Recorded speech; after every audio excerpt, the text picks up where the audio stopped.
مسکرائے گا، اللہ تعالیٰ مسکراتا ہے اسے دیکھ کے۔ اور اگلے جملے میں حضور نے وضاحت کر دی، فرمایا جب رب دنیا میں کسی پر مسکراتا ہے نا تو اس کا معنی یہ ہے کہ قیامت میں پھر اللہ اسے حساب کوئی نہیں لے گا۔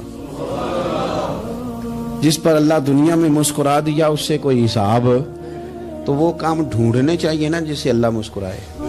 ویسے کبھی ہم ایسا کرتے ہیں کہ نہیں کہ کسی کو راضی کیا جائے؟ یہ کام ہم کرتے ہیں کہ ہماری کمپنی کا جو سربراہ ہے وہ ہم سے راضی رہے، جس ادارے میں ہم پڑھاتے ہیں اس ادارے کا بڑا ہم سے راضی رہے۔ یہ کرتے ہیں ہم، اس کے لیے کچھ نہ کچھ ہیلے بہانے ہم کرتے ہیں۔ برادری، قبیلہ، علاقہ، بستی، لوگ کسی طریقے سے ہمارے ساتھ مطمئن رہیں، کرتے ہیں نا یہ سارے کام۔ اس میں تھوڑی مشکل بھی ہمیں آتی ہے لیکن کرتے ہیں، کیا کریں۔ گھر میں بھی کئی دفعہ ایسا ماحول بنانا پڑتا ہے۔ چلیں ایک اور میٹھی مثال دیتے ہیں، زیادہ سمجھ میں آئے گی۔ چھوٹا بچہ خوش رہے، آپ اس کے لیے محنت نہیں کرتے؟ وہ چھوٹا ہے، اس کو خوش کرنا فرض ہے ابا پہ، لیکن وہ کہتا ہے کہ میں نے موٹر سائیکل لینا ہے۔ چھوٹا ہے، چلا ہی نہیں پائے گا، تو ابا پھر اسے راضی کرتا ہے، کہتا ہے بیٹے چھوٹا سائیکل لے لے، چل میں تجھے اڑانے والا جہاز لے دیتا ہوں۔ مقصود کیا ہے کہ اس کو ناراض نہیں کرنا، یہ روئے نہ، اس کا دل نہ ٹوٹے۔ ہو یارو سنو نا میں کیا کہہ رہا ہوں، اگر چھوٹے بچے کے لیے وہ چیزیں ڈھونڈتے ہو، میرے ابا جی نا اپنے نواسے کے لیے کھلونا لے کے آئے تو بچہ بڑا ہی کھیلا تو ابا جی کہنے لگے لو پیسے پورے ہو گئے میرے۔ بچے کو پسند بڑا ہے نا، پیسے پورے کر چھڑے نے، دیکھو نا جی کتنا اس کو راضی ہوا ہے۔ تو انسان کیا کرتا ہے کہ کوشش کرتا ہے چھوٹا بچہ بھی ناراض نہ ہو، تو وہ چیزیں وہ ڈھونڈتا ہے کہ اس کو کیا پسند ہے، چاکلیٹ لے جاؤں، فلاں چیز لے جاؤں، آئس کریم لے جاؤں۔ تو ایک بچے کے لیے، گھر کے لیے، سربراہ کے لیے اتنی محنت کرتے ہو، تو وہ کام بھی ہمیں ڈھونڈ کے تلاش کرنے چاہیے نا جس سے رب راضی ہوتا ہے، اللہ راضی ہوتا ہے۔ بتاؤں وہ کون کون سے کام ہیں؟ نبی کریم صلی اللہ تعالی علیہ وسلم نے ارشاد فرمایا 3 لوگ ہیں جنہیں دیکھ کے رب مسکراتا ہے۔ یا رسول اللہ صلی اللہ علیہ وسلم وہ کون کون سے؟ تو محبوب فرمانے لگے ایک وہ بندہ ساری مخلوق سوئی ہے، آدھی رات ہے، رات کا پچھلا پہر ہے، اس نے اٹھ کے وضو کر لیا، مصلی پہ کھڑا ہو گیا خدا کی یاد میں، فرمایا اسے دیکھ کے رب مسکراتا ہے جو اس کی شان کے لائق ہے۔ مسکراتا ہے اللہ۔ یہ تو سونے کا ٹائم تھا، یہ تو گہری نیند آنے کا وقت تھا، رات کا پچھلا پہر۔ رات پوے تے بے درداں نو نیند پیاری آوے، تے درد منداں نو یاد سجن دی ستیاں وی آن جگاوے۔ اور ساون کی کالی راتوں میں جب بوندا باندی ہوتی ہے، وہ راتوں کو اٹھ اٹھ روتے ہیں جب خلقت ساری سوتی ہے۔ اللہ مسکراتا ہے۔ اور سننا میرے بھائی، میرے نبی پاک صلی اللہ تعالی علیہ وسلم فرماتے ہیں جب مسلمان نماز کے لیے صفیں بناتے ہیں نا، ترتیب لگ رہی ہوتی ہے، اب اللہ کی بارگاہ میں کھڑے ہوں گے، قیام کریں گے، رکوع کریں گے، سجود کریں گے، فرمایا جب مومن صفیں بناتے ہیں تو رب دیکھ کے مسکراتا ہے، مسکراتا ہے۔ کمال ہو گئے عروج بندگی کا، جب بندے کو دیکھ کے رب مسکرائے۔ خدا بندے سے خود پوچھے بتا تیری رضا کیا ہے، مسکراتا ہے۔ اور میرے نبی پاک علیہ السلام فرماتے ہیں جب مجاہد جہاد کے لیے صفیں سیدھی کرتے ہیں، آج تو یہ رب کے نام پہ مرنے ہی آ گئے، یہ صفوں میں کھڑے ہوں گے، ترتیب سے لڑیں گے، ترتیب سے گلا کاٹیں گے کافروں کا یا شہادت لیں گے۔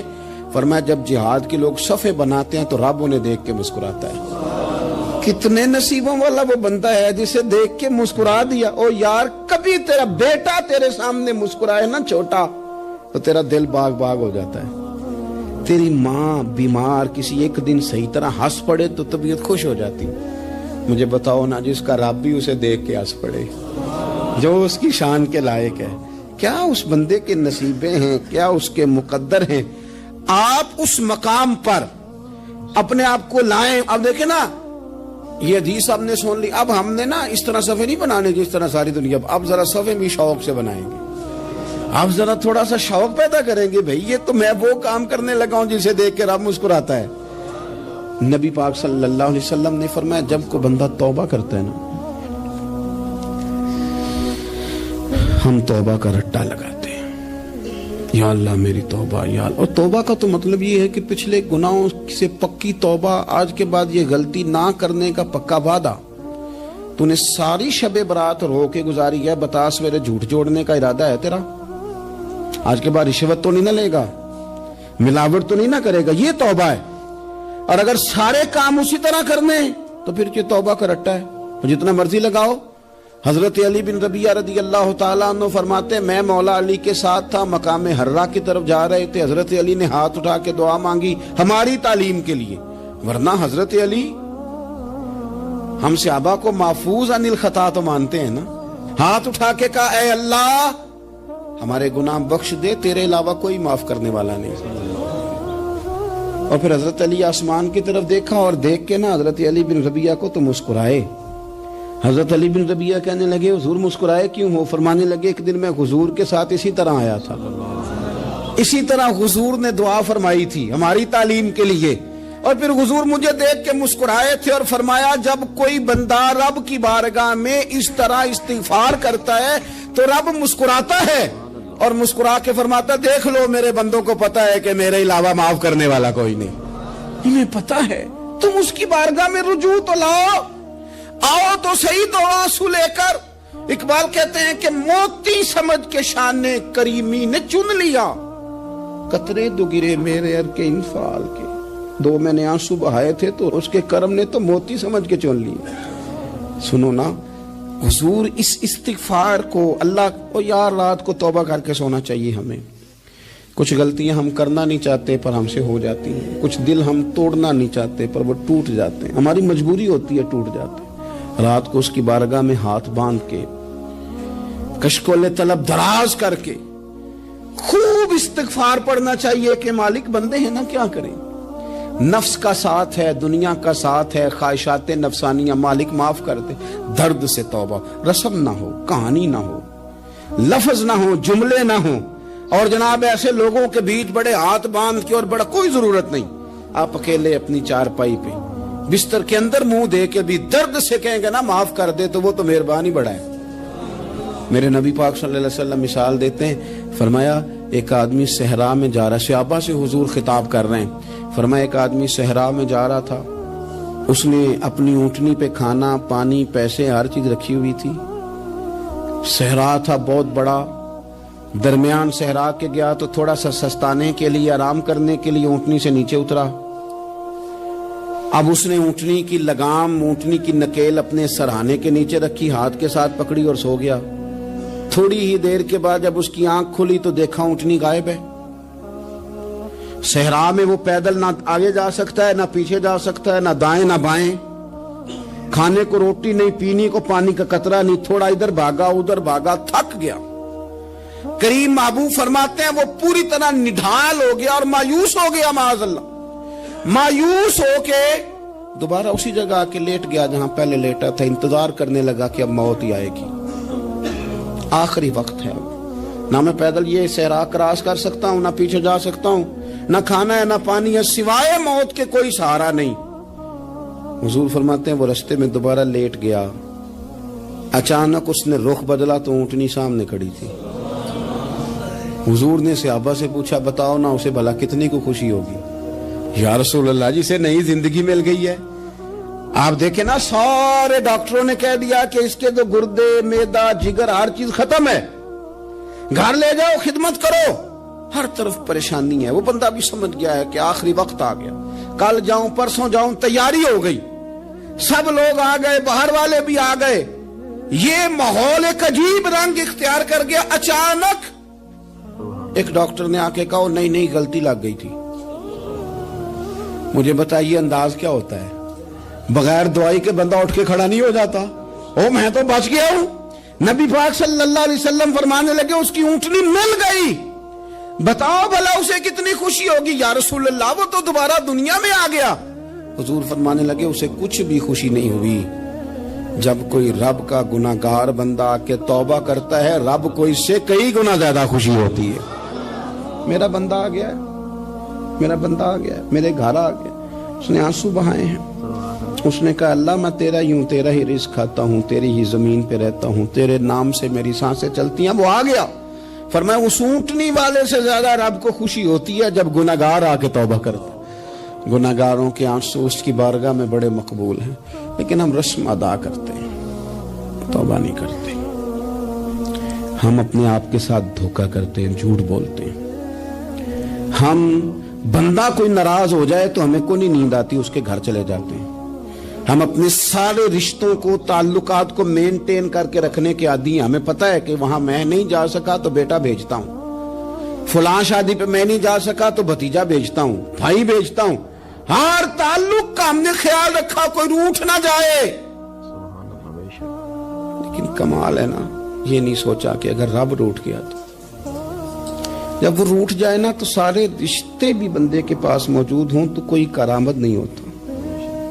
پھر کروڑوں روپیہ جیب میں ہوں تو ڈاکٹروں کی دوائیاں اثر نہیں کرتی. وہ روٹھ جائے تو پھر انسان اس طرح سے پھسلتا ہے کہ بڑے بڑے اس کے پاس دروازے ہوتے ہیں پر کسی جگہ اس کا ہاتھ نہیں لگتا.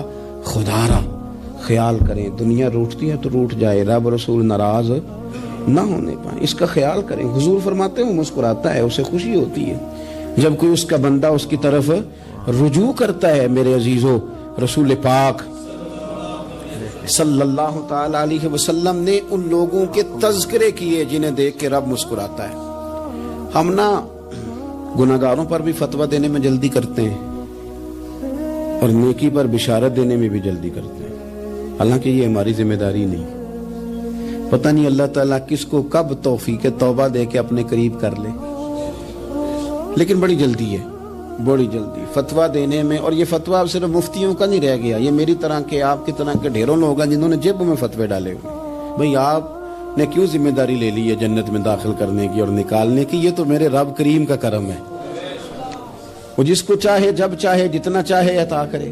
لیکن کچھ لوگ نا بڑے پکے ہو گئے ہیں کہ شاید جو میں سوچ رہا ہوں وہی درست ہے. کبھی کبھی کچھ چیزیں عجیب بھی ہوتی ہیں, لہذا خدا کی رحمت پر بھروسہ کر کے بات کرنی چاہیے, اپنی مرضی کے فتوے نہیں داغنے چاہیے. وہ دیکھو جی فلانا بندہ یوں کر رہا ہے, آپ کو پتہ ہی نہیں پوری بات کا, آپ کو علم ہی نہیں پوری بات کا. حضرت بہاءاللہ نقشبند بخاری رحمت اللہ علیہ فرماتے ہیں میں حج کرنے گیا تو وہاں میں نے ایک آدمی کو کروڑوں کا کاروبار کرتے دیکھا تو میرے دل میں خیال ہے یہاں بھی اللہ اللہ کرنی چاہیے تھی, دنیا داری کر رہا ہے. لیکن فرماتے ہیں حج سے فارغ ہوئے تو میں نے دیکھا وہی بندہ سارا کچھ رب کی بارگاہ میں خیرات کر رہا ہے, اور سینکڑوں غریب حاجی ہیں جن کو پورے خرچے دے رہا ہے. تو میں نے وہی اپنی سوچ سے توبہ کی کہ میں کہاں تھا. بڑی جلدی کھڑے نہ ہو جائیں. حضرت حسن بصری رحمت اللہ تعالی علیہ ارشاد فرماتے ہیں کہ میں دریا کے کنارے گیا تو وہاں میں نے ایک شخص کو دیکھا, وہ اپنی ایک خاتون کی گود میں سر رکھ کے بیٹھا اور قریب ایک بوتل بھی پڑی ہے.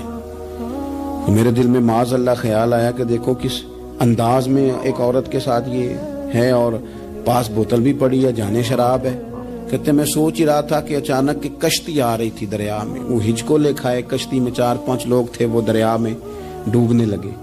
وہ آدمی تیزی سے اٹھا, دریا میں چھلانگ لگائی, پہلے ایک کو نکالا, پھر دوسرا نکالا, پھر تیسرا نکالا, ایک بندہ رہ گیا. کہنے لگا حضور مجھے تو آپ نے گناہگار سمجھا ہے, میں تو بڑے غلط انداز میں یہاں بیٹھا ہوں, آپ نے جو سوچا چلیں گے چوتھا بندہ آپ نکالنا ہے, کرے نا یہ کام, کرے نا یہ کام. بڑے بھولے بھالے, بڑے اللہ والے, ریاض آپ کو بس ہم ہی جانتے ہیں. اتنی جلدی فتویٰ. حضرت حسن بصری فرماتے ہیں میں پشیمان ہوا, میں نے کہا مجھے تیرنا نہیں آتا, تو دیر نہ کر, چوتھا ڈوب نہ جائے. پھر اس نے چھلانگ لگائی, چوتھا بھی نکال لایا اور کہنے لگا حضرت آپ نے جلدی کی سوچنے میں, یہ بی بی میری ماں ہے اور یہ سرکے کی بوتل ہے. ہم ماں بیٹے کا یہ مشغلہ ہے کہ یہ وہ جگہ ہے جہاں آ کے لوگ مسافر اترتے ہیں, اور یہاں سے کسی کا گھر 100 میل ہے, کسی کا 200 میل ہے. ہم صبح سرکہ, کھجوریں, روٹیاں لے کے یہاں آتے ہیں, مسافروں کی نوکری کرتے ہیں, کوئی پریشان ہو تو مدد کرتے ہیں. حضرت خواجہ حسن بصری فرماتے ہیں میں نے معافی مانگی, ان سے بھی مانگی, رب سے بھی مانگی. انہوں نے مانگ لی نا بزرگ تھے, پر ہم کو نہیں تیار مانگنے کو. ہم ہر وقت بدگمانیاں, وہ فلانے جرم کرتا تھا, میں اسے اب کیسے نیک مان لوں. بھئی اب وہ نمازی ہے, خدا کے گھر آتا جاتا ہے, اب اللہ کی بارگاہ میں حاضر ہوتا ہے. جب رب نے معاف کر دیا تو بھی سوچ بدل جا. سنیں حضور کیا فرماتے ہیں. نبی پاک صاحب الاخلاق صلی اللہ تعالی علیہ وسلم فرماتے ہیں, مسند امام احمد بن حنبل دیکھیے, فرمایا رب اس وقت بڑا ہی مسکرائے گا جب قاتل بھی جنت میں جائے گا, مقتول بھی جنت میں جائے گا. یا رسول اللہ مقتول تو گیا, یہ قاتل کیسے چلا گیا؟ حضور فرماتے ہیں جائے گا اور رب مسکرائے گا جو اس کی شان کے لائق ہے. یا رسول اللہ کس طرح؟ تو نبی پاک صلی اللہ علیہ وسلم فرمانے لگے اس نے ایک مومن کو قتل کیا تھا, وہ شہید ہو کے جنت میں چلا گیا. اب اللہ نے بعد میں اسے توبہ کی توفیق دے دی. پہلے اس نے کلمہ پڑھا, پھر یہ میدان میں اترا, کافروں سے لڑا, یہ شہید ہوا, رب نے اسے بھی جنت دے دی. قاتل بھی جنت میں, مقتول بھی جنت میں. اور بات اتنی انوکھی ہے کہ رب دیکھ کے مسکرا رہا ہے جو اس کی شان کے لائق ہے. ہم جلدی میں ہیں, ہم انتظار نہیں کر رہے کہ شاید توبہ کر جائے, ہم انتظار نہیں کر رہے. لیکن میرے عزیز اتنی جلدی نہ کریں. سوچوں کا صاف ہونا, ذہنوں کا پاک ہونا اور لوگوں کے بارے میں گمان کا اچھا ہونا. آپ کسی نفسیات کے ڈاکٹر کے پاس چلے جائیں, اسے کہیں ٹینشن بڑی ہے. میں ان کے مضامین پڑھتا رہتا ہوں, وہ سب سے پہلا سبق آپ کو یہ پڑھائیں گے کہ اچھا سوچا کریں. اچھا سوچنے سے بندہ تندرست رہتا ہے. کس سے بندہ تندرست رہتا ہے؟ ہاں جی واقعی. یعنی اس والے پڑوسی کے بارے میں بھی اچھا سوچنا ہے گھر میں, اس والے کے بارے میں بھی, چھوٹے بھائی کے بارے میں بھی اچھا سوچنا ہے, اور بڑے کے بارے میں بھی اچھا ہی سوچنا ہے. یعنی اپنی برادری قبیلے کے بارے میں بھی اچھا سوچیں, جو قبیلے کا نہیں اس کے بارے میں بھی چلیں تھوڑا سا اچھا سوچ لیں. اپنے بارے میں تو اچھا سوچا ہے بڑا. میں کہتا ہوں کہ ہم اپنی غلطیوں سمیت اپنے آپ سے بڑا پیار کرتے ہیں, اور دوسرے کی ایک غلطی نظر آ جائے تو ہمیں گھن آنے لگ جاتی ہے. آپ جلدی نہ کریں, مالک نے موقع دیا ہے بندوں کو, نہ وہ کسی کا رزق چھین رہا ہے, نہ سانسیں چھین رہا ہے, وہ اپنی زمین پہ چلنے بھی دے رہا ہے, رہنے بھی دے رہا ہے. تو جب اس نے موقع دیا ہے آپ بھی تھوڑا موقع دیں. اللہ بڑا کریم ہے, دروازے کھولے گا, اس کے بندے اس کی بارگاہ تک پہنچیں گے. بدگمانیاں اور پھر بدگمانیوں کا عروج, اور اس لیول تک جا کے بات کر دینے کا جہاں سے خوف آئے کہ یار یہ بات نہیں کرنی چاہیے. رسول کائنات سرور دو عالم صلی اللہ تعالی علیہ وسلم فرماتے ہیں کہ اللہ مسکراتا ہے. دیکھو ہمارے ہاں نا ایک اور بھی مسئلہ بن گیا. میں نے کچھ لوگوں کو نا پکا, میرے پیارے ہیں, محبت ہے مجھے, تو میں چونکہ آپ میری کلاس ہیں, میں مشاہداتی اور تجرباتی باتیں بھی کر لیتا ہوں, اسی کی روشنی میں کئی دفعہ گفتگو بھی تیار کرتا ہوں. کچھ لوگوں نے نا پکا ذہن بنا لیا یہ کہنے کا کہ ہاتھ بڑا تنگ ہے. پکا آپ جس وقت پوچھ لیں ان کا ہاتھ اور بڑا ہی زیادہ تنگ ہے. آپ یقین کریں, بہن کا جو خامند ہے وہ کہہ رہا ہے جا حصہ لے کے آ, تیرے بھائیوں کی کمائی تو نہیں تیرے ابا کی ہے, لے کے آ. وہ بیچاری اس کی منتیں کر رہی ہے, کہتی ہے اگر جاؤں گی نا تو وہ کہیں گے حصہ لے جا, آج کے بعد ہمارے گھر نہ آنا, میرا دروازہ نہ بند کرو, مہربانی کرو. اور بھائی سے بات کرتی ہے تو کہتا ہے ہاتھ ہی بڑا تنگ ہے, جب ٹھیک ہوگا تو دے دوں گا. نہ کریں یہ ظلم. ہمارے اپنے تڑپتے رہتے ہیں اور ہماری دولتیں اندر پڑی رہتی ہیں. ہمارے اپنے چھوٹی چھوٹی ضروریات کے لیے پریشان ہوتے ہیں, لیکن ہم بڑے بڑے بہانے ہیں ہمارے پاس. کہتے ہیں یہ نکما ہے, یہ نکھٹو ہے, یہ کام نہیں کرتا, اس میں فلانا ہے, بے فلانا ہے, بلہذا میں نے نہیں ساتھ چلنا. اظہار جب آپ کے اندر پیدا ہوتا ہے نا, اظہار جب کسی کے لیے آپ حساس ہوتے ہیں تو آپ کو بھی سرور حاصل ہوتا ہے. نہ کریں یہ کام کہ آپ کو اللہ نے وسعت دی اور ہر وقت آپ ہاتھ تانگ ہونے کا رونا رو رہے ہیں, ہر وقت آپ یہ کہہ رہے ہیں میں بڑی آزمائش میں ہوں, جب خدا نے آپ پہ نہیں ڈالی. تو اتنے جھوٹ بولنا صرف اس لیے کہ میرے پیسے بچ جائیں, صرف اس لیے کہانی سنانا کہ حالات میرے بڑے خراب ہیں کہ کوئی بندہ میرے سے کوئی تھوڑا بہت قرض نہ مانگ لے. سنو, نبی پاک صلی اللہ علیہ وسلم کے پاس مہمان آ گیا, بخاری مسلم ہے. حضور نے ازواج مطہرات کے گھروں میں پیغام بھیجا, کچھ چیز ہے ضیافت کے لیے. یا رسول اللہ کچھ بھی نہیں, یہ دو جہاں کے شاہ ہیں اور پاس کچھ رکھتے نہیں, دو جہاں کی نعمتیں ہیں ان کے خالی ہاتھ میں. یا رسول اللہ کوئی چیز بھی نہیں. حضور نے صحابہ کے مجمع پہ نظر ڈالی, یا رسول اللہ صلی اللہ علیہ وسلم حکم ہو. تو حضور فرمانے لگے تم میں سے کوئی بندہ ہے جو اسے گھر لے جائے روٹی کھلائے. ایک صحابی اٹھے فوراً, حضور میں لے کے جاتا ہوں کھانا کھلاتا ہوں. فرماتے ہیں میرے گھر میں صرف بچوں کا کھانا تھا, یہ نہیں کہ فریزر بھرا ہوا ہے نعمتوں سے, صرف بچوں کا کھانا. یہ نہیں کہ کسی کو دیکھ کے اپنی ہنڈیا پہ برتن دے لیا, صرف بچوں کا کھانا. کہتے ہیں گھر گیا, بیوی سے کہا کیا کیفیت ہے, کہنے لگی بچوں کی روٹی ہے. میں نے کہا بچے سلا دے. صبح ناشتہ کر لیں گے. تو کہنے لگی آپ کیا کھائیں گے؟ تو میں نے کہا نہ میں کھاؤں گا نہ تو کھائے گی، مہمان جو نبی پاک کا ہے. کہا اچھا اب ذرا تجویز دیکھو میاں بیوی کی سوجھی آپس میں. کہتے ہیں کھانا لگا دینا کیونکہ ایک آدھ بندے کا کھانا ہے. اپنی غربتوں کا ہر جگہ اظہار کرنا، رونا رونا. یہ دیکھو غربت کیسے چھپائی جا رہی. اس کو کہا نہیں کہ چل تو تھوڑا رحم کھا، تو آیا ہے تو تھوڑا رحم کھا، یہ نہیں کہا. کہا اٹھ کے نا تو کھانا رکھنا اور اٹھ کے نا چراغ ٹھیک کرنے کے بہانے بجھا دینا. ہم دنیا والوں کے سامنے کیوں اپنے دکھ بیان کریں؟ ہم جو کہیں گے رب رسول کی بارگاہ میں کہیں گے. تو نا چراغ ٹھیک کرنے کے بہانے. اہلیہ اٹھی، کھانا دینے کے بعد چراغ ٹھیک کرنے کے بہانے بجھا دیا. خامد بھی ہاتھ چلاتے رہے، بیوی کبھی برتن رکھتی کبھی اٹھاتی، پتہ چلے کہ کھانا کھا رہے ہیں. کھانا کھایا جا رہا ہے. کہتے ہیں مہمان پیٹ بھر کے کھانا کھا گیا. یہ کام ہوا رات کے اندھیرے میں. اس وقت ہوا جب چراغ بھی بند تھا. اس وقت ہوا جب کوئی دیکھنے والا نہیں تھا، کسی پڑوسی کو بھی خبر نہیں تھی. فرماتے ہیں صبح کے اجالے میں اس مہمان کو لے کے مسجد نبوی میں نے قدم رکھا تو نبی کریم نے فرمایا رات جو تم نے کام کیا ہے نا اسے دیکھ کے میرا رب بڑا مسکرایا ہے. اللہ بڑا مسکرایا ہے. اللہ تر دامنی پہ شیخ ہماری نہ جائیے. ہم دامن نہ چھوڑ دیں تو فرشتے وضو کریں. یہ شان ہے صحابہ کی.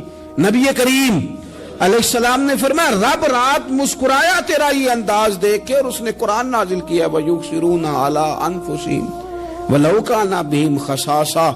کچھ لوگ وہ ہیں جنہیں بڑی بھی ضرورت ہو تو دوسروں پر احسار کر دیتے ہیں، قربانی دے دیتے ہیں. رب مسکرایا ہے.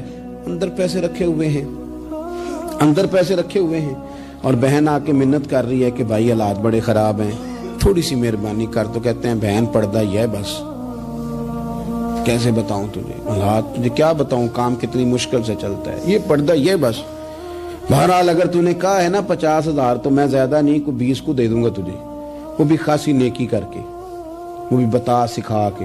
رات اماں پہ علیحدہ سے احسان چڑھاؤں گا، ابا پہ علیحدہ سے چڑھاؤں گا کہ تمہاری بیٹی کے ساتھ تعاون کرنا. سارے علاقے کو ویسے ہی بتاؤں گا. اور وہ غریبنی بیچاری 20,000 لے کے گھر گئی ہے، پہ سفارشیں کر رہی ہے کہ مہربانی کرو. میں نے ایسے بھی دیکھے ہیں جو پہلے بیوی کو پکڑاتے ہیں تو دے، اس لیے کہ پھر وزیر اعظم تو ڈنڈا نکال لے گا تو بڑا مشکل ہو جائے گا پھر گھر میں رہنا.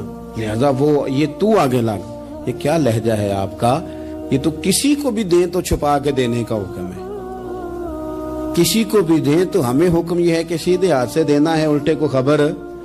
اور یہ جو بالکل ہی اپنے ان پر تو پردہ پوشی آپ کے لیے ویسے ہی ضرورت تھی. میرے عزیز رب مسکراتا ہے. میرے نبی پاک علیہ السلام نے یہ اعمال ہمیں بتائے جن پر اللہ مسکراتا ہے، خوش ہوتا ہے. اور بعض لوگوں کو حضور نے نامینیٹ کیا. حضرت سعد بن معاذ رضی اللہ تعالیٰ عنہ عظیم صحابی تھے. یہ وہ خوبصورت صحابیاں جن کے جنازے کو کندھا میرے نبی پاک نے عطا فرمایا. حضور نے کندھا عطا فرمایا. کمال ہو گئی. نرخ بازار محبت کا انوکھا ہی ہو گیا. خود خریداروں میں شامل آ کے مولا ہو گیا. حضور نے کندھا دیا. حضرت سعد بن معاذ رضی اللہ تعالیٰ عنہ کا جب جنازہ اٹھا ان کی والدہ رو پڑی، بڑے درد سے روئی. ماں تھی نا. ان کی آواز جب حضور تک گئی تو نبی پاک نے فرمایا آنسوؤں کو روک لے، آواز کو کم کر لے. تیرے بیٹے کی تو جب روح پرواز ہوئی ہے تو رب مسکرایا ہے. جس کے آنے پہ رب راضی ہو مسکرا دے جو اس کی شان کے لائق ہے. یہ تو وہ لوگ ہیں کہ جن کے جانے پر نا رب، وہ کسی نے کہا تھا کہ میرے مرنے پہ ہر سو شور مچ جائے گا، دیکھو گے میرے مرنے پہ ہر سو شور تمہیں پتہ چل جائے گا جب ہم جائیں گے. میرے مرنے پہ ہر سو شور مچ جائے گا، دیکھو گے. اور کہنے الوداع سرکار خود تشریف لائیں گے. اور درویش کہنے لگے بعد مرندے مکھڑا میرا ہو جاوے جے تازہ، پھر سمجھ لینا محبوب میرے نے آن پڑے ہے جنازہ. اور عاشق کا جنازہ ہے.